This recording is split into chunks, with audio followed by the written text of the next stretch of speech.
पाकिस्तानचं वाक्य बोलला. ते वाक्य असं होतं की दमदमे में दम नहीं खैर मांगो जान की. दमदमे में दम नहीं खैर मांगो जान की.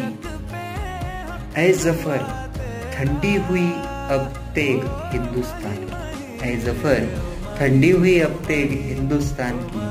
आणि ज्या वेळेला हा मेजर हडसन हे वाक्य बोललो त्यावेळेला मेजर हडसनचं हे वाक्य ऐकून बहादूरशाह जफरला म्हणजेच मुघल सम्राटाला दम निघाला नाही आणि मुघल सम्राटाला त्याच्या या वाक्याला याच भाषेमध्ये म्हणजे उर्दू भाषेमध्ये उत्तर दिलं. ते एवढं छान होतं की मुघल सम्राट बहादूरशाह जफर काय म्हणतो या मेजर हडसनला कि गाजियों में बू रहेगी जब तक ईमान की. गाजियों में बू रहेगी जब तक ईमान की.